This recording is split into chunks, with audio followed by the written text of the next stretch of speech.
मैया नवरातों में जब धरती पे आती हैं, किसको क्या देना है यह सोच के आती है।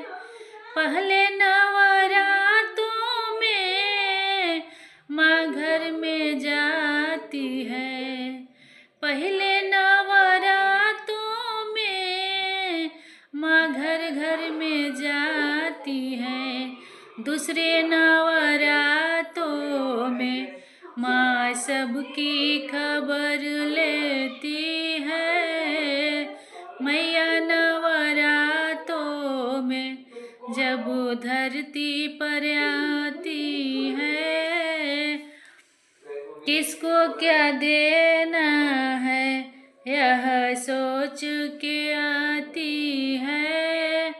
तीजे नवरातों में अपने खाते में लिखती है, चौथे नवरातों में मायासन लगाती है, पांचवें नवरातों में माँ ज्योति में आती है, छठे नवरातों में माँ दर्शन दिखाती है, सातवें नवरात्रि में माँ खोलती खजाने हैं, आठवें नवरातों में लग जाती लुटाने में।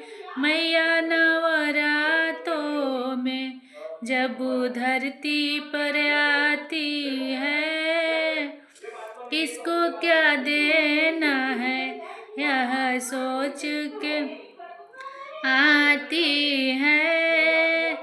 नौवे नवरातों में दोनों हाथों से लुटाती है, दसवें नवरातों में जब विदाई की जाती है, भक्तों फिर मैं